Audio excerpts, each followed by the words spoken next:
Hi guys. Sorry, it's 9:04. I'm officially 4 minutes late.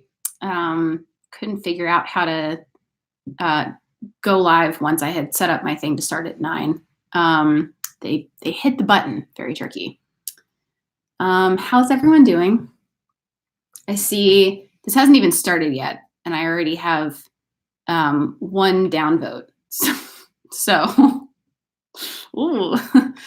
um, But yeah, I figured I would hop on here. For those of you who might be here who don't know who I am, my name is Steffi Copeland. I'm a senior copywriter at Leo Burnett in Toronto. I taught at Miami Ad School, Toronto, for the first time in just this past semester, starting in January. Just finished up the semester in March, and I think today everyone had like the next semester started. I'm not teaching this semester, but I've just been kind of reflecting a lot lately on the meaning of kind of mentorship and what my mentors kind of did for me and meant to me and so on. And I just feel really just a tremendous kind of obligation and debt to kind of pay it forward. So that's why I'm hopping on here tonight, even though I'm not technically teaching this semester. I just want to give everyone a chance to, before they head into the next semester, if there's anything that came up for you over the last few weeks where you were like, man, I really wish I'd had the chance to ask Steffi X, Y, and Z. I want you guys to go ahead and ask. There might be some of you here who I did not teach personally, and that's totally fine. And if you also have any questions about getting into advertising or copywriting, or maybe you're already into advertising or you're already in the industry and you have questions, any of that stuff is all fair game. So I'll stay on for up to an hour, but if it feels like the conversation is kind of dying out at around 9:15, 9:30, then I'll cut it short. Then you certainly don't have to keep asking me questions just to keep me here. My ego can take it. It's okay. If this just isn't that interesting, that's fine.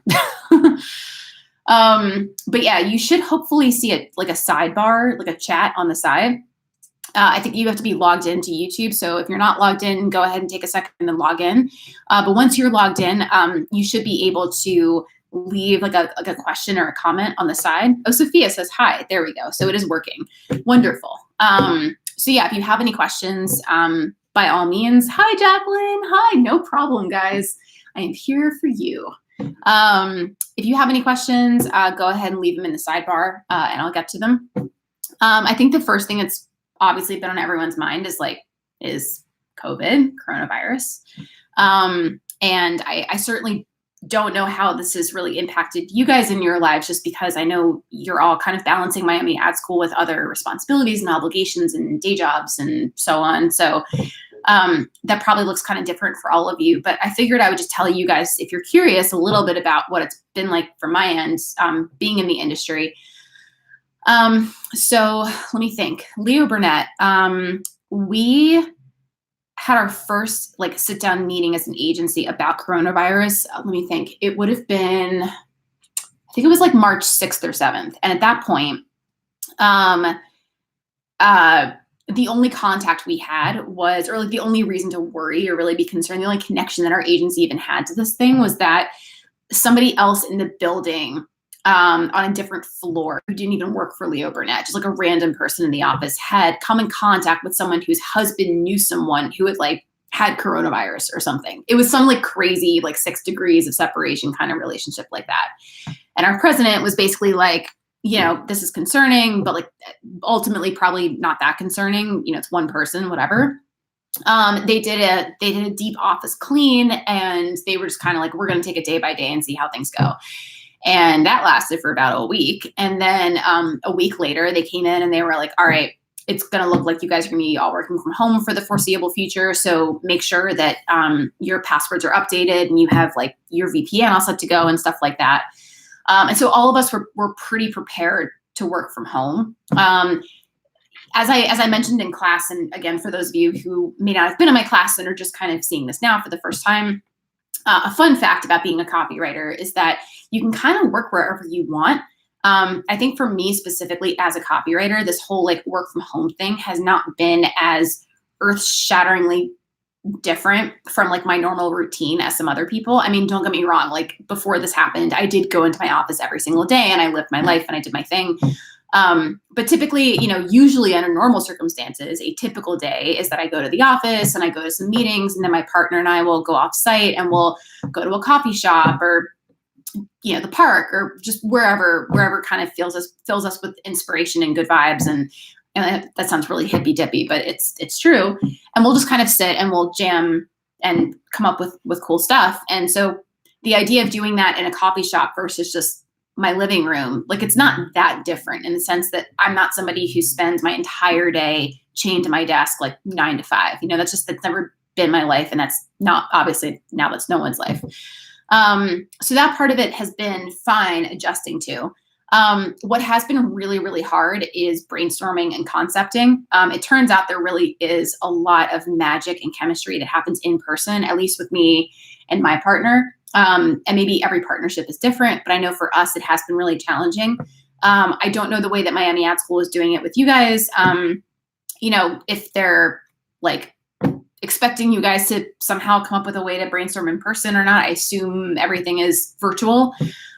One thing that I have found to be helpful is kind of chatting on video chat for like maybe 15 minutes to 45 minutes, kind of wrapping your head around the brief and bouncing off some preliminary ideas, and then kind of going your separate ways and hopping off video chat, and then brainstorming for an hour or two, and then coming back online together to kind of discuss your findings and be like, okay, well, like I came up with this cool idea, or I had this kind of nugget of an insight. Hey, Mercedes. I had this nugget of an insight and I don't know what to do with it. And so it's sort of, I feel like before this, I was very much used to the partner dynamic where you're just with your partner all the time and you're always bouncing things off of each other. And I've just had to get more comfortable over the last few weeks with like the solo brainstorming part of it, where it's like, okay, I'm just going to do my own thing for a little while, and that's okay. So I would definitely recommend that. Not only would I recommend it, but I would say give yourself permission. If you're somebody who as students, you probably haven't developed this like sense yet, because you're not used to necessarily a partnership kind of dynamic. But if that is something you're used to, I would just give yourself permission to let that go for the time being. I think it's trying to have that chemistry over FaceTime is really hard, and it doesn't mean you're a bad creative if you can't do it. And if it doesn't just come to you like that, there is something really special about like sitting together at a place where you both feel comfortable, like a coffee shop, let's say, and letting those ideas fly. And it just doesn't happen as easily over FaceTime. So I would say just be easy on yourselves in terms of that. A lot of the work that we've been getting. So it's funny because when this whole thing first started happening, I was like, oh, well, I'm in a really good position because I work at Leo, and a lot of Leo's clients are, to be honest, brands that don't really suffer during a pandemic. Like we have Campbell's Soup, and a lot of people have either already stocked up on like cans and boxes of condensed soup and broth and stuff like that. Or if they haven't stocked up in the past, they're stocking up now because those things tend to last forever. And so I was like, oh, well, everyone's buying these products. Like nothing's bad is going to happen to us because our clients are making tons of money. Everyone's buying Kellogg's cereal, Campbell's Soup, Bell Internet. Like these are things that are not affected during a pandemic. And if they are affected, it's in a positive way because people are buying more of these things. But it's not so much that. It's not like, oh, does your agency have clients that sell things during a pandemic? The question is really more, what kind of work is your agency, what kind of work are your clients making during a pandemic? And the tricky thing about that is that, even if in a perfect world we had a client, like let's say Kellogg's or Campbell's or something, that wanted to make something, what production company is even able to assemble in the same room right now to get that made? I mean, usually when you have a production, and when I say production, I mean like a TV shoot or something, let's say like that, you've got the camera operator, you've got the lighting guy, you've got the sound guy, you've got the director, the assistant director, the director of photography and his assistant, and a bunch of PAs that are running around getting coffee for everyone. Like it's a huge crew. And in these conditions, like those people can't responsibly assemble. So that means that these big brands that have always historically kind of been able to call the shots and do what they want are sort of being limited to the kinds of techniques that you guys are actually sort of encouraged to do with students when you're making videos, which is, okay, you don't have access to a production crew. How are you going to make a video? And that can be supers, meaning text on screen. It can be something like that. It can be using stock footage. It can be using user-generated content, which I know we talked about in class, where you put out a call on social media and you say, hey, everyone send me, let's say my client is, I don't know, I'm making this up. Let's say I make wine glasses. I don't know, I'm just grabbed something off my desk. I would say, hey, all of our consumers on Facebook, send us your videos of you using our wine glasses and drinking wine, and we'll cut together a commercial out of it. And that's what a lot of people have been doing. And when I say people, I mean a lot of clients. That's what they've been doing. They've been relying on tactics like that. So there's a lot of that kind of stuff going on. There's also a lot of commercials that were shot and conceived and made and ideated and planned and everything well before this happened. And a lot of these shots in the commercials, or I should say these commercials themselves have been on air at this point for like 2 or 3 months. Like let's say you're the wine glass company, and let's say you come out with a commercial in January that it's a big montage spot where it has a bunch of different people, like you cut from different scenes of like, party shots of this party going on with wine glasses, and then this party going on with wine glasses, and this couple at a restaurant drinking wine from these wine glasses, and so on and so on. And now suddenly coronavirus happens, and your commercial's been on air already for 2 months, but suddenly there's a pandemic, and the same scenes that weren't causing any drama before, now suddenly everyone's like, you still have the audacity to show me this commercial and rub in my face that I can't convene and congregate with my friends? Like, how dare you, Steffi's Wine Glass Company? How dare you show me a scene of a restaurant and people being in there when you know damn well that I can't go to a restaurant right now? That's what a lot of people are thinking and saying on social media. And that's kind of the flack that a lot of brands are getting. So in response to that, a lot of brands are asking us to take their spots that have been in market for months. And yeah, exactly. Jacqueline's saying KFC finger looking good print ads. Exactly. KFC had a series of like out of home kind of billboards and print ads where it had people licking their fingers, and it said like, I think it just said like it's, and then you had the finger licking and then good. So it's good with finger licking in between. And they had to take those down or redo them. I forget what happened, but it was considered like insensitive in the time of COVID because licking your fingers is like, you shouldn't be touching your face right now. So for copywriters like me, we've been doing a lot of that stuff in terms of like looking at existing commercials and being like, okay, how can we cut out the parts that aren't working?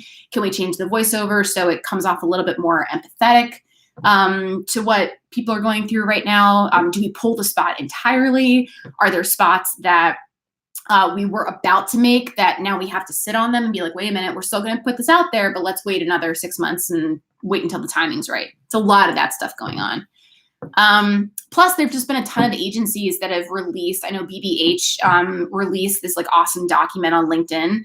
By the way, hot tip: if you guys don't follow agencies on LinkedIn, you absolutely should. In the last lecture that we did as a class, where I kind of gave you guys just general like life advice and career advice and so on, I had that list of like awesome agencies. You should follow all those agencies on LinkedIn, not just the people that work with those agencies, but actually the agency's official LinkedIn pages, because they often post just all kinds of really useful stuff. And a lot of them have been posting kind of their agencies. I don't want to say manifestos, but they've been sort of these like, I don't know, kind of advice and guideline documents that are helping people figure out how to navigate this whole coronavirus thing. The Garden, as you guys know, it's one of my favorite agencies in Toronto. I think they're brilliant. They released a really good document where they kind of talked about the way customers are feeling right now, how anxious they are. Nobody wants to make a big purchase right now because of the climate, and people are really unsure about the economy. Is there going to be not just a recession, but a depression?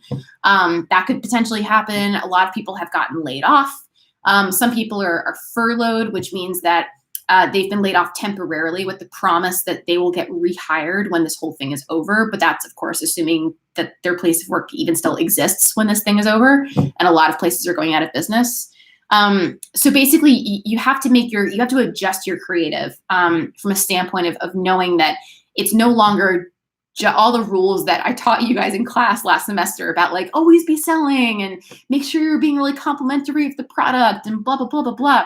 All that is still true, but now you have this added complication of adding in this layer of like, you don't want to sound too salesy because knowing that people don't have a ton of cash right now, and there's a lot of people that are that have just been laid off and money is a really sensitive subject for them. It just comes off really insensitive if you get up there and you're like, okay, well, I know that you're going through your savings right now just to stay alive, but you should spend them all on this new car because I want you to buy it. It just really has like the wrong tone. So you have to be a little more empathetic. And when I say a little more, I mean a lot more. And it's sort of the name of the game is it's kind of like you're tapping into what people need from you right now, which is empathy and understanding. And you're kind of slipping in there that like your product would help them feel better right now, or like your product would help make things easier, but you're not shoving it in their face and just being like, buy, buy, buy, the way that you might usually do it, if that makes sense. And all of this can be achieved, I don't want to say easily, but all of these things, the layer of the empathy and the layer of also selling at the same time, like while being empathetic, like all of that is doable in a TV spot.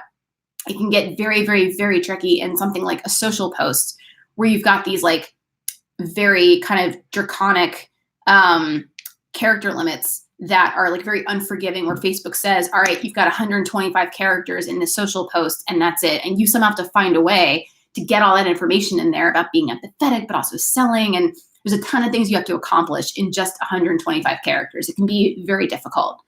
So yeah, that's kind of the lay of the land right now. I'll be honest, a lot of places are struggling. A lot of people are afraid for their jobs right now. It's scary, and it has less to do with how much the clients are selling and more to do with the kind of work that they're coming out with right now. I just saw Subaru repurpose. I think they did a really good job, actually. I think that was Zulu Alpha Kilo, but they did a really good job of, they had already committed to buying a certain amount of airspace on TV to put out this like new car commercial they were going to do. And instead, at the last minute, they pulled the commercial. They kept the airspace, but they repurposed it and they used it to thank all of the essential workers in Canada instead. So they did this really nice like montage where they had all this black and white photography of nurses and policemen, firemen, and police people, sorry, not just men, policemen and policewomen, and just all these, kind of everyday heroes that are helping keeping society afloat right now. And the voiceover in the commercial said, like, we bought this airspace. We could have used it for a Subaru commercial, but we kind of thought it was more appropriate to, celebrate the people that are helping us right now. So yeah, brands are responding to this in all different ways. I'm sure you guys have seen some of the worst ways that brands have responded to this are just by doing kind of these empty gestures, like separating out their logos. Like McDonald's, I'm sure you guys saw, took their arches and they like separated them, and everyone was kind of like, okay, like, cool, McDonald's, thanks. It's okay. I kind of personally equate it with like slacktivism, which I don't know if you guys were old enough to remember when that term kind of first came into the general consciousness. But for me, it was about 10 years ago. It was like 2010, 2011. And it was around the time that it started to get like really popular to just like give something a quick like or a quick, share on social media without actually doing anything, meaning people weren't donating, they weren't volunteering more hours, they weren't actually talking about these issues more in their personal lives. They were just, adding, let's say like a gay pride filter on their Facebook photo, but then not actually doing anything concrete to like help the gay community. And so those tiny actions like that, they're just super easy to do, kind of got this name on social media called slacktivism, where it's just a slacker way of being an activist. And I kind of I hate to say it, but I kind of think brands that are doing that with like their logo or their name or whatever, if they're separating out the letters in the name or the logo itself, I think it's kind of just activist personally. It's kind of lazy unless it's also backed up by an actual action, like donating a certain amount of money or getting their hands on masks or ventilators or something like that. But yeah, I think the brands that are doing kind of better work are the ones that are like Subaru, for example, like, you know, donating their airspace, let's say, to people who kind of deserve it more right now. Sophia says, do any campaigns stand out to you as excellent responses? Anything particular? Yeah, I mean, like I said, I think Subaru did a great job. It's funny because my boyfriend's obsessed with Call of Duty right now, which was something I don't think he'd even heard of before coronavirus. I don't think he'd ever like played a video game really, except for like old school Nintendo. And a couple of his friends had PS4. And so he was like, all right, I'll get PS4.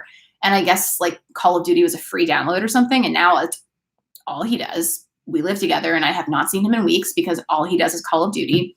And so I was reading it. I was Googling Call of Duty because I was curious about it. And I saw that they did something in the States where they had a partnership with a pizza company where like a certain number of lucky Call of Duty fans got free pizza delivered to them. And the pizza box itself was branded with like this whole Call of Duty thing. And I thought that was cool because it signaled that Call of Duty knows that all people are doing right now is sitting at home playing that game. And they also know that it's people who have not previously played Call of Duty before. It's a lot of like new people getting into it for the first time. So I just thought it showed like a lot of kind of awareness. There's also just a bunch of, I was just reading, I can't remember the name of the fitness company, but there was one fitness company that was like, they were redoing all of their workout videos to take place at home instead of like in a gym environment or like outside or whatever. Like they were doing everything kind of like in home. They were making it, I'm pretty sure, free to access so that anyone who wanted to work out at home. Hello, Hassan. They were making it so that anybody who wanted to work out at home could do so. So I thought that was really cool. Really just brands that understand that everyone's kind of in isolation and sitting at home right now, I think are doing a great job. But yeah, I think Subaru so far has been like my fave in terms of like a genuine response, just because Subaru didn't even really sell anything. They really just like donated their time to thank all the workers.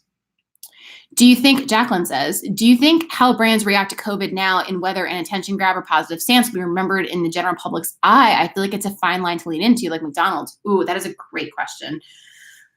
Okay, so I think it's one of those things where I think if a brand does something particularly bad or good, it'll be remembered. And I think everybody in that middle space will be forgotten.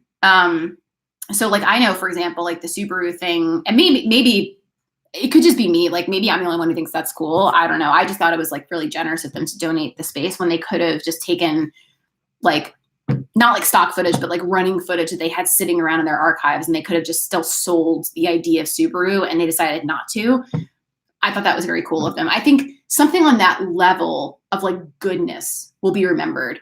And then at the same time, I think people will remember all the bad stuff. But then again, you know, I hate to say it, but like, I think the bad stuff, I mean, it might just seem bad to people in advertising. Like I'd be curious to talk to people like not in advertising and see, and it's kind of sad that I apparently don't talk to anyone not in advertising, but I really should ask a couple of my friends that are not in the industry to see like what they think of the McDonald's thing, like separating their arches, because it could just be that as advertisers, we're all rolling our eyes like, oh, come on, could you be any lazier? But maybe the average person thinks that's really clever. Like, I don't know.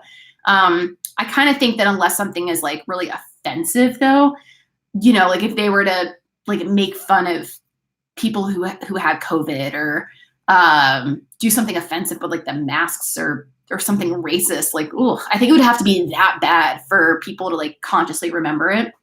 Just because like, think of the Pepsi ad, the Kendall Jenner one from a couple of years ago. That was the worst ad in the history of the world. I mean, that was like, everyone hated that ad. I haven't heard one person say something like, oh, that's it, I'm not drinking Pepsi anymore. Like, I think we all kind of laugh at it now. So I kind of have a feeling, to answer your question, I think maybe right now if people think it's lame, they may like avoid a place like McDonald's and be like, I don't know about those guys, but they'll bounce back in a few months when, well, hopefully knock on wood in a few months when this blows over. Dove's new campaign is interesting for that. Ooh, I have not seen Dove's new campaign. I'd be curious to see it though. It's interesting because like there's certain brands where I just think to myself, like, how the hell are you advertising right now? Like, I don't know, like Live Nation or something, you know, which is, they do all the concerts for pretty much everyone. Like, how do you even begin to sell the idea of a concert right now? Even if it's for like next year, like how do you even talk about that? I don't know. But yeah, that was kind of a monologue. Sorry, guys. I'll give you a chance to kind of ask some questions. But, and by the way, these don't have to be COVID questions. You can ask me about, I don't know what you guys are taking this semester, but like I said, I'm here. And if you guys don't have any questions, that's fine too. There's no pressure. I just figured I would make myself available since I know this was your first day, you know, new semester, and also I'm bored. It was a really boring weekend. So I was like, I'll do a live stream. But yeah, I'm trying to think of like other, I'm actually gonna Google, I'm gonna see if I've heard of any other, because maybe I do know about like more interesting COVID campaigns I've seen that I like that I just can't think of right now. Let's see. Adweek says, yes, you can still advertise during coronavirus. Well, of course you can. One thing that's interesting is the kinds of media. Like I mean, right now, like no one's going outside, right? So the idea of like an out-of-home billboard, I mean, unless you're driving, I guess, but like posters, for example, on the wall, like as you're just walking down the city, like those wild postings, that's not a thing because no one sees them. Pretty much the only thing anyone's looking at is TV and social or digital, you know? Meaning like ads that show up, you know, pre-roll on YouTube, let's say, or something on the brand's website, or banner ads or whatever, anything you can experience on your laptop or mobile phone, and then TV. That's kind of it. It's interesting because TV has sort of taken a back seat a little bit over the last few years because digital has just blown up and taken over. And I feel like TV is maybe having a little bit of a comeback right now because everyone's home watching TV. How do you think that COVID-19 affects advertising agencies? There's a great question. The answer is not well. I kind of said this before, but you know, it has less to do, I think, with who exactly your clients are and what industry they're in, and has more to do with the kinds of advertising that they are putting out right now. Like the reality is that, again, I mean, I've had so many projects that were on the cusp of, I shouldn't say so many, but I had a handful of projects that were on the cusp of being released right before this COVID thing happened. And when I say released, what I really mean is that we were about to go into production to make them. And then we had to put it on hold for the time being because there's no crew that can even do it right now. Even the idea of like an editor, let's say, there's so much back and forth between you and an editor, even after you have all the footage. And let's just say, for the sake of argument, an example that you were just working with stock footage, that you went on Getty.com tonight and you download 6 videos from it and you're like, great, I'm going to cut these together. I'm going to make a spout out of them. That's awesome. But getting on the same page as an editor and being like, ooh, cut off this scene at exactly this timestamp. No, not a little too. Yes, right there. Perfect. Okay, great. Now let's go into the next scene, but let's do a crossfade transition. Oh no, let's actually slow down the transition. You guys can see already how exhausting that would be to explain to somebody over the phone without being able to be there in person working on it together. And same thing with like, with coloring, you know, with doing a transfer where you're color correcting images, like trying to explain to a colorist like what does and doesn't look right to you when you can't point to it and you have to kind of describe it. It's so hard. And then same with audio. Like I've done over the phone voiceover sessions before where I've been able to listen to the voice actor like give their performance, and then I give notes over the phone and I'm like, okay, cool, that was good. Let's do it again from the top. It's okay, but it just takes so much longer. It's kind of like being in a long distance relationship a little bit, where it's like, it's just not the same, not the same chemistry, you know, just something's a little weird by not being there in person. And so that's because so many projects have gotten halted. it's just resulted in things getting put on hold, and that affects agencies differently, depending on their arrangements they have with the clients. Some get paid on a per project basis, and others get paid on a retainer basis, which means that it's like just a flat fee kind of per month, no matter what gets produced or what doesn't. And that just varies from agency to agency. But it's a great question. People just getting into it like jobs. Ooh. So Hassan is asking, like, how is COVID-19 affecting like new jobs in the advertising industry? I mean, it's not great, to be honest. What I would say is that this is a really good time if you're trying to break in to be working on your book. As Miami Ad School students, I know you guys you have internships kind of on the horizon, and I can see why you might be kind of freaked out about that, but you're still at least in school. And you're not in the working world 100% yet, or not the working world, but you're not in the advertising industry like full time yet. This is a great time to, pursue a side hustle. If you've wanted to learn an instrument, or write a screenplay, or write a book, or get into poetry, or, get into painting or watercolor, whatever your creative passion is, I would really spend this time like developing that hobby. I would obviously work on your book. I would read as many books about advertising as you possibly can. I would see this as more of a like learning moment. I don't want to say learning moment, but I would use this as really just you kind of bunkering up in wherever you are right now, and really just focusing on being the most attractive candidate you can possibly be to an agency when all this calms down, if that makes sense. Because the reality is that I don't know if agencies have a huge need for new people right now. There are exceptions to that, but for the most part, I think this is one of the hardest times to get hired, I think, at an agency. A lot of people online have expressed that COVID is a pandemic, not a brief. Where do you stand? Oh, I love that. Yeah, I agree with that. So it's a great question, Marley. I don't even know if I know you, but hello, Marley. Yeah, I think it's a great question. Okay. So where that sentence comes from, COVID is a pandemic, not a brief. I don't know if you guys heard, but Cannes, which has always been considered like it's kind of like the Oscars of the advertising world. It's like the biggest ad show in the world, got canceled this year, which was supposed to happen this spring, in June, I think. And then it got pushed back to October, and now it's officially canceled for 2020. And the next ceremony will be in 2021. And people feel, all kinds of ways about this. I think, cynically speaking, if I'm being really cynical, I think some agencies are maybe upset because they sort of were maybe a bit opportunistic about COVID and thought, oh, this is a chance to do some really great creative work. And to be honest, I mean, award shows kind of tend to favor work that is more on the kind of pro bono / nonprofit / changing the world sort of. It's easier to win an award for something that is kind of a feel good, like warm and fuzzy kind of project than, let's say, helping Burger King make another couple $1 million. And does that make sense? So I think a lot of people saw this as a way to kind of it sounds so dirty as I'm saying it, but like, I think a lot of people saw this as an opportunity to capitalize on COVID and come out with work that they knew would win them awards. And now that the entire award show is getting pushed back, I think a lot of people are like, what's going to happen to my pro bono project that I did for this charity to help them raise money to get masks? Like, what's going to happen?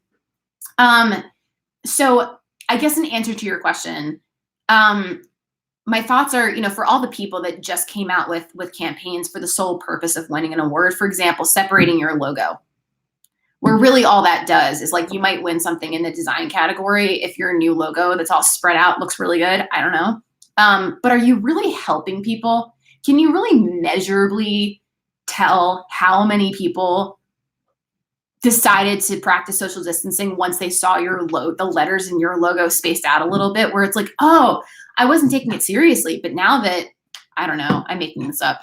I just grabbed a bottle of Perrier, so don't hate on Perrier. I have no idea what they've done, but now that Perrier spread out their logo, maybe I should be doing social distancing. I don't know. I mean, really, how many people actually think that way. That's the kind of thing where I call bullshit. And I'm like, COVID is a pandemic. There are people dying. This is not a chance for you to do something lazy and self-aggrandizing that really just serves to either show that your brand like sees what's going on in the world or like gets it without actually doing anything. That being said, if a brand is taking this opportunity, if a brand is the kind of brand where they can actually do something really amazing and really help people, and they're stepping up to the plate and like, okay, you know, we have the ability to turn our, I don't know, beer brewery into a hand sanitizer company, and we're going to switch this faucet and turn on this thing and change out this chemical, and now boom, suddenly we're making hand sanitizer instead of beer. Yeah, I think that's awesome. I think that does deserve an award, because those people could be making money from beer, and instead they're either giving away hand sanitizer or just making it more available. Like, I think there are certain things that are worth awarding if it's really genuinely helpful and awesome, and other things where you're just like, that is an award grab, my friend, and that is not cool. I hope that answer makes sense. That was really long-winded, but I hope that makes sense. Does Leo or other agencies you know of offer on-site internships? A lot of the internships for later quarters that were previously unavailable are off the table. Ugh, that sucks. When you say offer off-site internships, do you mean like working from home? I am a Miami Ad School student, just started a virtual internship at John Street. Oh yeah, I used to work there. Tell them I say hi. Oh, thank you, Marley. That's so nice. And thank everyone else for saying nice things about my class. That's awesome. Okay, sorry. Going back to Jacqueline's question about offsite internships. Online internships. Gotcha. Well, it seems like, I mean, I don't think Leo's doing that because I haven't heard anything. I think, to be honest with you, even before this whole COVID thing happened, I was talking to somebody else who was interested in an internship at Leo, and I had asked my bosses about it, and they were like, we're not even doing an internship program until at least summer, if not later.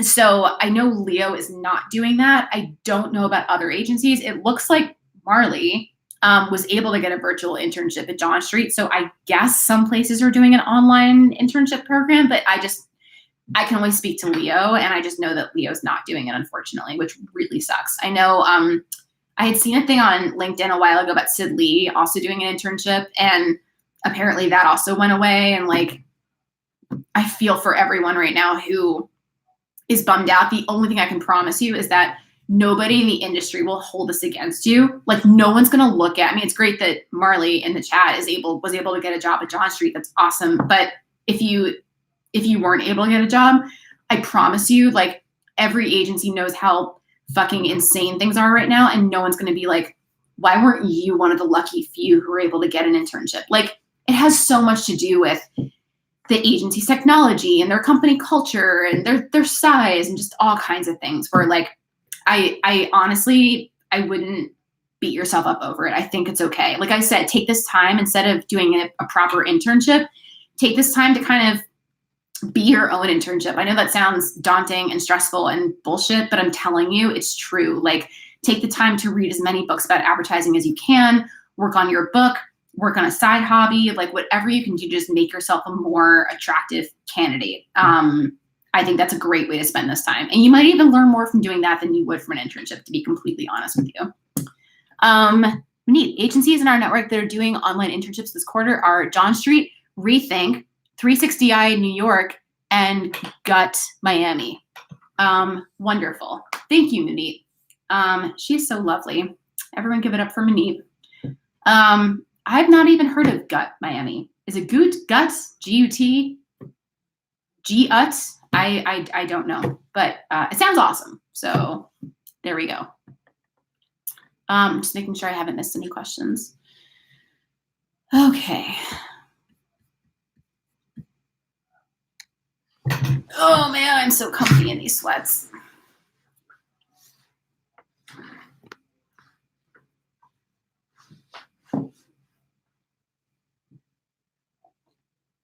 I have not washed my hair in like a week and a half, in case you guys can't tell. There are 17 people watching this right now, which is hilarious to me because I thought there were going to be like 4. And I'm like, who are all these people? I guess they're all from class. Hi, guys. By the way, that thing back there, is my microphone stand, where I record I use it mostly for singing and recording my own songs, but occasionally I'll also do like voiceovers or, case study videos or whatever. And that's a skill that you could take this time to learn right now in quarantine. You could, if you have a Mac, then you already have GarageBand for free on it. This whole setup costs about maybe like $100 from Amazon. I think it's like maybe, it might be a little more, maybe like 150, but the stand, it's called a reflection shield, and it's like a little faux recording studio that just makes your vocals sound better. Kind of isolates the sound in there. That's maybe like $100. And then this microphone's kind of nice, but you can get a super cheap one for like $30 if all you're doing is talking and you're not singing. You don't need a super expensive microphone. And all you do is hook that up to your computer and kick off GarageBand and just hit record and start practicing. So if you want to get good at voiceover, or you want to learn how to record or whatever, this is a great time to mess around with GarageBand and get familiar with it.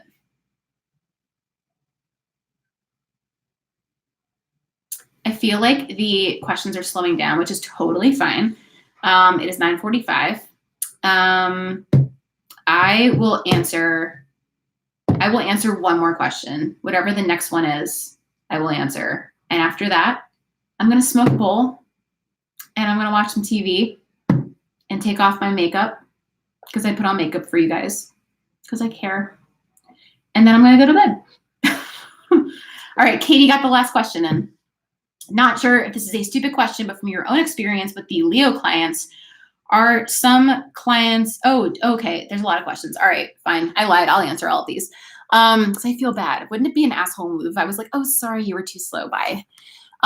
Not sure if this is a stupid question, but from your own experience with the Leo clients, are some clients just sitting back, or is everyone doing something to acknowledge what's going on? That's a great question, Katie. So no one is just sitting back. I can promise you that. Everyone is freaking out. Don't worry. Everyone is panicking.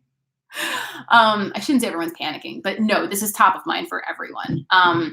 It's just a question of appropriateness and also budget and just all kinds of other things. Like for some, it kind of depends like where in the production cycle you were when this whole thing happened.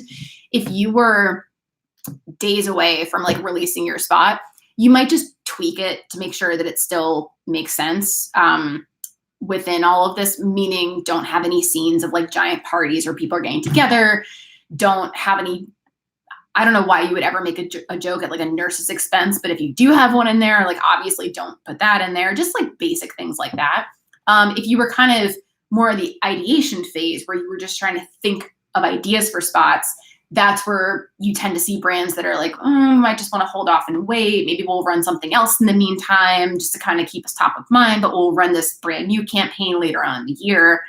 It just kind of depends. It's more about logistics, really. I wouldn't blame the brands for that. I wouldn't say like, oh, if a brand isn't coming out with a new spot right now that it directly addresses coronavirus, it means they don't care.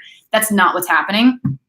It's just a question, like I said, of where they happen to be in their own cycle of coming out with things when all this happened. So if they're able to comment on it, then they will. And if they're not able to, then they're just going to hold off. So hope that makes sense.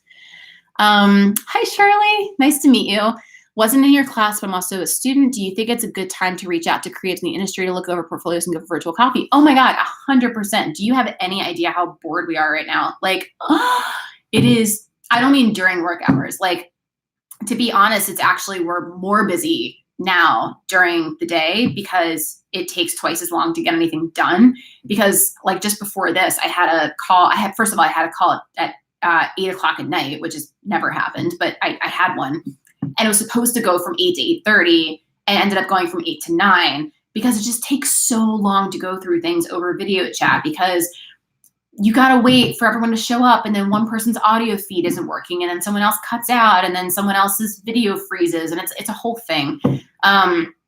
So we're all pretty busy during the workday, but after that, I mean, we don't have like, it's not like there's some, I don't know, it's not like advertising fills us with like virtual social activities after work. Like all of us are in the exact same situation you're in. Like work ends at, 5 or 6, and then we're just kind of like, all right, when do we make dinner?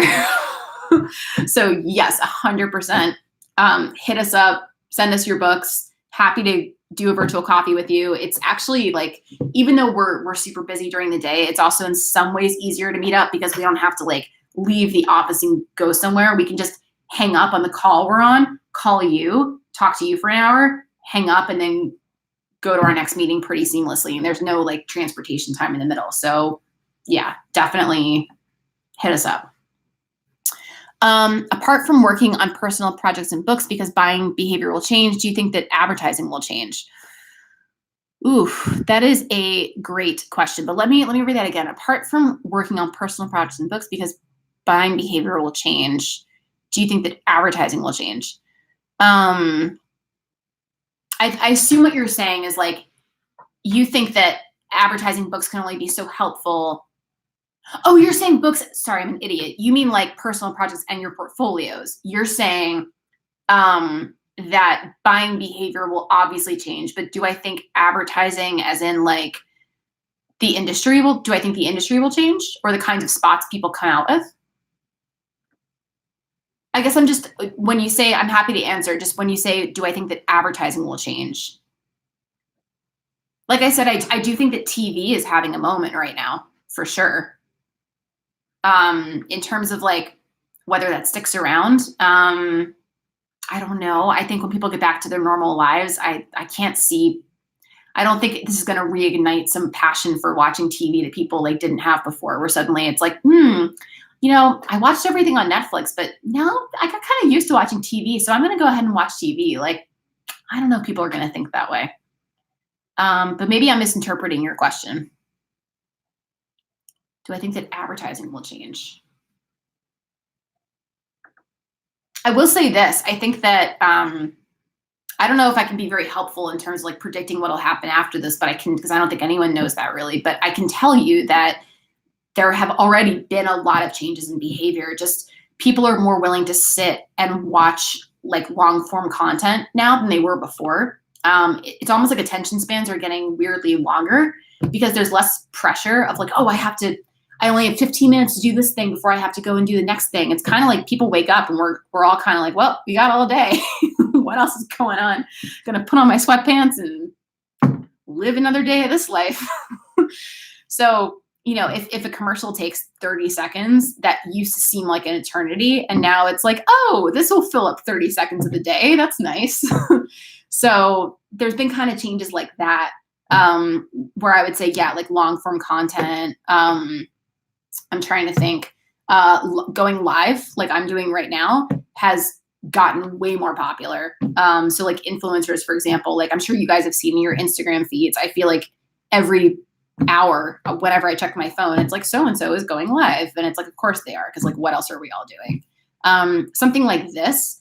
I mean, I know I did a couple like Instagram lives throughout the semester, but I really had to schedule that in. Whereas like something like this, where it was just easy for me to be like, oh, I'll just go on YouTube Live. And the fact that now there are 14 of you still watching, like, I don't think that would have ever happened during a normal semester because people are just too busy. So I think things have slowed down a little bit, if that makes sense.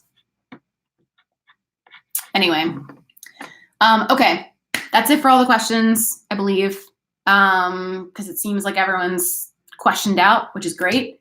I hope this was interesting and helpful. If you guys do have any other questions throughout the semester as you move through life, I've gotten a couple of you just asking me if, I can look over a brief or a project or whatever. You know that I'm happy to help. I've got you. So yeah, send your questions my way. It's helpful for me, helps me practice my mentorship skills, even when I'm not like in the office with junior creatives. So yeah, this is great. It's great for me. Hopefully it's helpful for you. How will this impact agency culture in the long run? Okay, I'm going to answer this and then hitting end stream. Agency culture in the long run.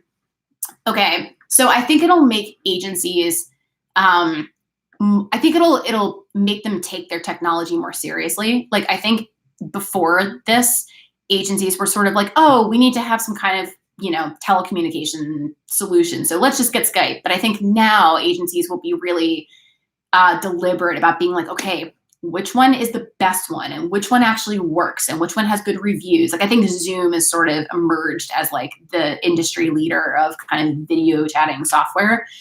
So I think, like, for example, like I think agencies will kind of get on board with the whole Zoom thing. And I think just in general, their technology will improve. I think hopefully, work from home allowances will be a bit more flexible because I think agencies have seen that we can be trusted, we can get stuff done. It doesn't work from home is not code for like I'm off the map. It just means we're literally working, but from home. So I think that'll change as well. That being said, I think some of us maybe had this fantasy going into this that it's like, oh, now that our bosses see that we can work from home, like there's no need to go to work. Like why ever go to work again? We can just do this from now on. And I definitely don't think that's true. I think if anything, this has proven that there really is no substitute for being together in person. Maybe it's made agencies less afraid of kind of the plan B of having to work from home on the rare occasion you have to. But I think once this all goes back to normal, I think there's going to be a period where people are going to really want to be around each other. Like I think we're going to see months of people being like, maybe not months, maybe a few weeks at least, of people being like, oh, thank God I'm back, before anyone's going to even want to work from home ever again. Because it's a little scarring if you're not used to it. It can be pretty lonely. So yeah, those are my thoughts. All right. Peace out, guys. This was fun. Hope it was helpful. Good luck this semester. You're all going to kill it. And again, if you have any questions, hit me up. And have a good night. Peace. Stay safe. Stay home. Stay inside. Stay healthy. Be healthy. Yeah. Wear your masks. Wash your hands. Use Purell. Don't touch your face. You know all the rules. Okay. Peace.